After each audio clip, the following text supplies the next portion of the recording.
Shalom Aleichem, my dear brothers and sisters. Today I want to discuss with you a little bit about Olympic Games. The Olympics are coming up, and the question is whether Jews should be involved in the Olympics or not.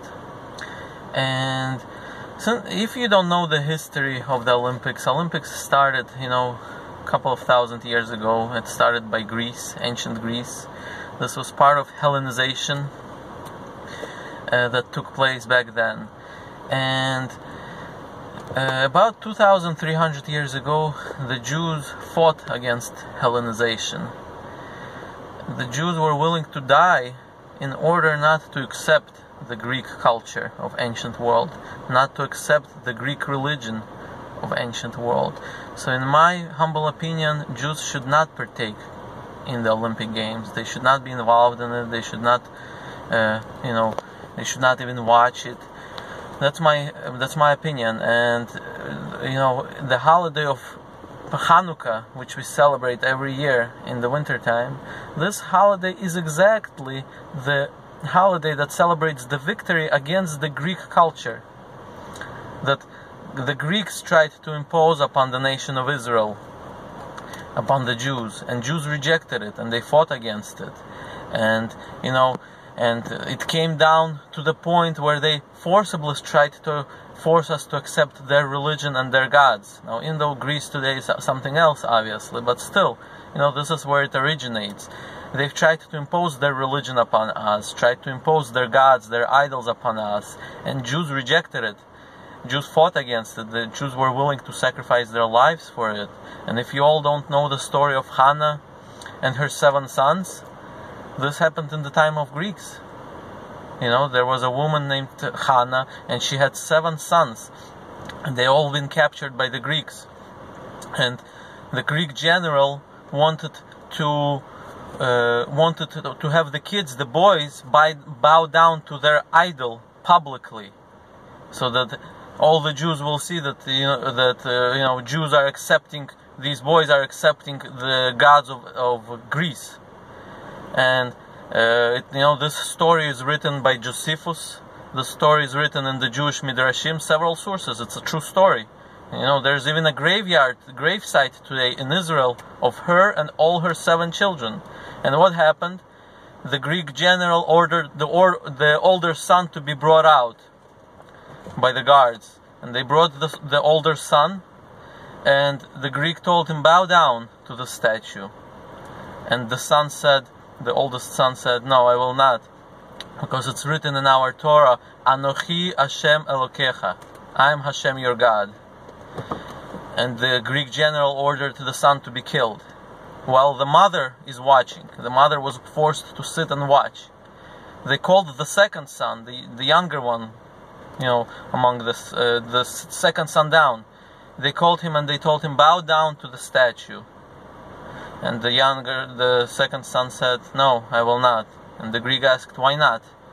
And he says, it's written in our Torah, V'lo yeh lecha Elohim acharim, you shall not have any other gods besides me. And the Greek general ordered him to be killed. They called the third son, and the third son refused to bow down, and he brought a 3rd verse in the Torah that talks about against idolatry. They brought the 4th son, the 5th son.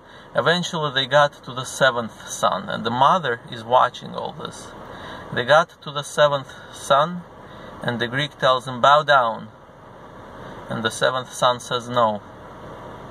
And the Greek says, listen, you are the youngest of them all. You haven't even seen life yet. Your brothers at least saw life. You have not seen life yet. Bow down to the statue, and I will make you a great life. I will give you anything. And the 7th son says, no, it's written in our Torah that you shall not betray God. And the Greek says, listen, he says, he starts whispering into his ear, listen, just do this. I'm gonna drop down the ring, my ring on the floor. All you have to do is pick it up. And people will think that you're actually bowing down, but you're just picking up the ring. And the 7th son looks at his mother, and the mother waves her head. And the 7th son starts screaming at this general. He says, "Wow to the general! Wow to the general! If you, the general, is afraid of the opinion of other people," meaning what will other people think, and that's why you're forcing me to bow down. You're afraid of their opinion. How can I not be afraid of God's opinion? What will God think if I do such a thing?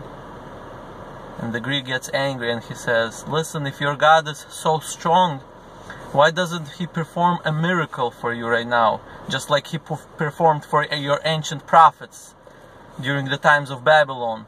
Your ancient prophets, Hananiah, Mishael, and Azariah, who were, thrown to fire and they came out alive." And the boy tells him, he says, "You know what?" He says, "Those 3 prophets, they were the great prophets of Israel. The king who ordered them to worship an idol was the great conqueror Nebuchadnezzar. But you, the general, you are not worth seeing a miracle performed in front of you." That's what the child answered. And the Greek gets really angry and he orders him to be killed. And the mother starts screaming. And she says, "I swear by your head," to the general, "I swear by your head that you will allow me to kiss him one more time." And she grabbed the child and she started kissing him. And the Midrash says, started nursing him. From here we see how young the child was. Back in the days, the mothers used to nurse their kids until maximum maybe 5 years old. How young the kid was, and he was answering this way to the general. And then the Greeks ripped out this child from her arms and they slaughtered him in front of the mother. And the mother jumped on the dead body of the boy, the slaughtered body of the boy, and she told him, "My boy, when you go up there to heaven, find our father Abraham. Talk to Abraham and tell him we are 7 sons of the same mother. While you, Abraham, brought 1 son on the altar as a sacrifice, you were ready to bring it. Our mother sacrificed 7 sons on 7 altars. While for you, Abraham, this was just a test. You didn't have to perform it, but our mother performed it. Tell this to our father Abraham." And the Midrash says that she eventually became crazy and jumped off the roof, this mother.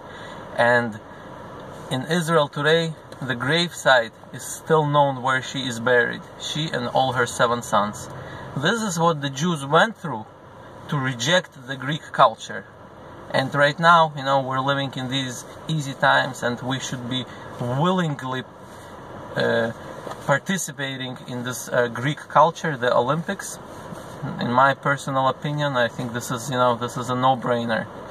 Now, obviously, it's easy for me to say, obviously, if a person has a career ahead of him and he's, good at some sports, and he's about to be, invited to the Olympics, obviously it's very hard to refuse, and I cannot blame him.